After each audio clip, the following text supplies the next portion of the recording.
बिस्मिल्लाहिर्रहमानिर्रहीम। Dear students of class 9th, अस्सलाम वालेकुम।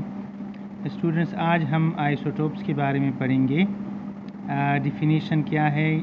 Isotopes are atoms of an element whose nuclei have same atomic number but different mass number. Students, elements के अंदर कुछ ऐसे atoms पाए जाते हैं जिनके अंदर न्यूट्रॉन्स की तादाद डिफरेंट होती है, इसलिए उनका मास नंबर डिफरेंट होता है। इस किस्म के एटम्स को आइसोटोप्स कहा जाता है। Reason: this is because atoms of an element can differ in the number of neutrons. इसकी वजह ये होती है कि जो नंबर ऑफ न्यूट्रॉन्स है वो किसी एटम के अंदर डिफरेंट होता है।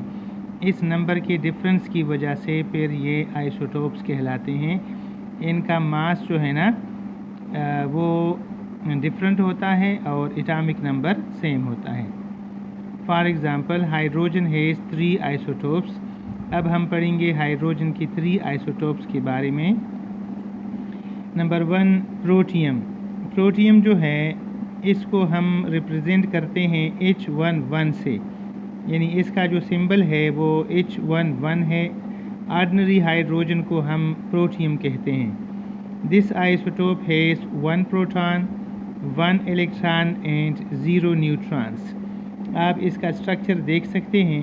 इसमें आपको ये नज़र आ रहा है कि इसमें अंदर एक प्रोटॉन प्रेजेंट है जो इसका न्यूक्लियस है उसके अंदर, और एक इलेक्ट्रॉन पहले शेल में मौजूद है। इसमें कोई न्यूट्रॉन नहीं पाया जाता। सेकंड नंबर को हम कहते हैं ड्यूट्रियम। इसको हम D से भी रिप्रेजेंट करते हैं और इसका दूसरा सिंबल है H21, यानी इसका मास नंबर 2 है और इसका एटॉमिक नंबर 1 होता है। This isotope has 1 proton, 1 electron and 1 neutron. आप इसका स्ट्रक्चर देख सकते हैं। इसमें एक प्रोटॉन और एक न्यूट्रॉन न्यूक्लियस में पाए जाते हैं, जबकि एक इलेक्ट्रॉन इसके फर्स्ट ऑर्बिट या पहले शेल में मौजूद है। Number 3, tritium. इसको हम T से रिप्रेजेंट करते हैं या इसको हम H31 भी कहते हैं। H31 से ये मुराद है कि इसका मास नंबर 3 है और इसका एटॉमिक नंबर 1 है। This isotope has 1 proton, 1 electron and 2 neutrons. इसके स्ट्रक्चर के अंदर हमें 2 न्यूट्रॉन्स नज़र आएंगे। आप इसका स्ट्रक्चर इस तरह से बना सकते हैं और इसमें आपने शो करना है 2 न्यूट्रॉन्स। अभी मैं इसको आपके सामने बनाकर पेश कर। Students, this is the structure of tritium. इसमें आपको एक प्रोटॉन और 2 न्यूट्रॉन्स नज़र आ रहे हैं, जबकि एक इलेक्ट्रॉन इसके शेल में मौजूद है। The chemical properties of isotopes are similar because they have similar electronic configuration. Students, isotope की केमिकल प्रॉपर्टीज़ एक जैसी होती हैं क्योंकि इनका इलेक्ट्रॉनिक स्ट्रक्चर एक जैसा होता है। अभी आप यहाँ देख सकते हैं, इसमें एक इलेक्ट्रॉन है फर्स्ट शेल के अंदर, इसमें भी एक ही इलेक्ट्रॉन है फर्स्ट शेल के अंदर, और यहाँ पर भी एक ही इलेक्ट्रॉन है फर्स्ट शेल के अंदर। अब इन तीनों का जो इलेक्ट्रॉनिक स्ट्रक्चर है वो सिमिलर है। That is why they have same chemical properties. But the physical properties of isotopes are different because these have different mass number। इनके जो फिज़िकल प्रॉपर्टीज़ हैं वो एक दूसरे से डिफरेंट होते हैं क्योंकि इनका मास नंबर एक दूसरे से डिफरेंट होता है। In periodic table, all isotopes have one place, like hydrogen have only one place although its isotopes are 3। Students, her isotope चाहे जितनी भी तादाद में हो, उनके लिए पीरियाडिक टेबल के अंदर सिर्फ एक जगह बनाई गई है, एक प्लेस उनका होता है, इसलिए कि periodic table is based on the atomic number और इनका एटॉमिक नंबर एक दूसरे से सेम होता है, तो इसलिए इनके लिए पीरियाडिक टेबल में एक ही जगह बनाई गई है। Some properties of isotopes of hydrogen. अब आप कह सकते हैं some properties of isotopes of hydrogen. Hydrogen के जो 3 आइसोटोप्स अभी हमने नाम लिखे हैं, इनकी कुछ प्रॉपर्टीज़। Number 1, protium. प्रोटियम क्या है? it is colorless, it is odorless, it is tasteless, it is insoluble in water, it is highly inflammable. highly inflammable से मुराद है कि इसको आग जो है ना बहुत आसानी से लग जाती है, बहुत ज़्यादा एक्सप्लोसिवली ये बर्न आउट करता है. Natural hydrogen guys have 99.99% protium. जो ऑर्डिनरी हाइड्रोजन है या प्रोटियम है वो आम हाइड्रोजन का 99.99% होता है. बाकी जो 0.1% है वो उसकी दूसरे आइसोटोप्स हैं. यानी ये नेचर में इसका एबंडेंस जो है ना वो बहुत ज़्यादा है. Number 2, deuterium. It is colourless, it is odourless, it is tasteless, it is heavier than protium. इसका मास जो है वो प्रोटियम से ज़्यादा होता है क्योंकि इसमें एक न्यूट्रॉन पाया जाता है. It is found 0.0015%. नेचर के अंदर कुदरती तौर पर इसका जो नेचुरल एबंडेंस होता है वो 0.0015% होता है. और उसके आखिरी प्रॉपर्टी ये है कि it is found in heavy water. Students, हमारे पास जो वाटर है उसकी एक दूसरी किस्म भी होती है, उसको कहते हैं हेवी वाटर, और हेवी वाटर में ड्यूट्रियम पाया जाता है. इसका फार्मूला D2O होता है.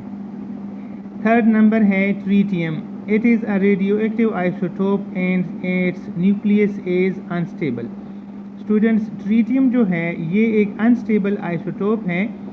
ये कुदरती तौर पर नहीं पाया जाता, जबकि जो न्यूक्लियर रिएक्टर्स वगैरह होते हैं या जो न्यूक्लियर रेडिएशंस होती हैं उसके अंदर ये पाया जा सकता है. अलबत्ता इसका न्यूक्लियस बहुत ज़्यादा अनस्टेबल होता है जिसकी वजह से इसकी लाइफ बहुत थोड़ी होती है और वो डीके करता है, यानी ख़त्म हो जाता है. It is not found in nature but can be found in radio active DK of other elements. Nature में ये नहीं पाया जाता. जब नेचुरल रेडियो एक्टिविटी होती है, दूसरे एलिमेंट्स डिकम्पोज होते हैं, तो उसमें इसकी प्रेजेंस हो सकती है या इसकी प्रोडक्शन मुमकिन होती है. नेक्स्ट है comparison of ordinary water and heavy water. आपको मैंने बताया था कि आम पानी जो है वो H2O होता है, जबकि जो हेवी वाटर है दूसरी किस्म है, इसको हम D2O कहते हैं. इनके जो प्रॉपर्टीज़ हैं और ख़ास तौर पर जो फिज़िकल प्रॉपर्टीज़ हैं वो डिफरेंट होती हैं. अब हम इसका कंपैरिजन लिखते हैं. हेवी वाटर है वो deuterium isotope of hydrogen. It's formula is D2O. जो हेवी वाटर है जिसके अंदर हाइड्रोजन का हेवी आइसोटोप पाया जाता है, इसका फार्मूला हम लिखते हैं D2O, और जो आम वाटर है उसको हम H2O कहते हैं. अब हम पढ़ते हैं इसकी कुछ प्रॉपर्टीज़ जिसमें डिफरेंस पाया जाता है. फॉर एग्ज़ाम्पल, आपने टेबल बनाना है और इस टेबल में आपने फर्स्ट कॉलम में लिखना है प्रॉपर्टी, सेकंड कॉलम में लिखना है ऑर्डिनरी वाटर और थर्ड में लिखना है heavy water. Number first property है melting point. The melting point of ordinary water is 0.00 degree centigrade, while the melting point of heavy water is 3.81 degree centigrade. इसका जो मेल्टिंग पॉइंट है वो ordinary water से ज़्यादा होता है. Boiling point. The ordinary water has boiling point equal to 100 degree centigrade, while the heavy water have 101.2 degree centigrade. इनमें आप देख सकते हैं कि हेवी वाटर का जो बॉइलिंग पॉइंट है वो भी नॉर्मल वाटर से ज़्यादा होता है. नंबर थर्ड प्रॉपर्टी है डेंसिटी. तो वाटर जो ऑर्डिनरी वाटर है इसकी डेंसिटी है 0.99701 ग्राम पर सेंटीमीटर क्यूब. इसका मतलब है कि अगर आपके पास 1 सेंटीमीटर क्यूब या 1 मिलीलीटर वाटर हो, इसका जो मास होगा वो 0.99701 के बराबर होगा. अच्छा, हेवी वाटर की जो डेंसिटी है वो है 1.1044 ग्राम्स पर सेंटीमीटर क्यूब. इट मींस कि अगर आपके पास 1 सेंटीमीटर क्यूब या 1 मिलीलीटर हेवी वाटर हो तो इसका जो मास होगा वो 1.1044 ग्राम के बराबर होगा.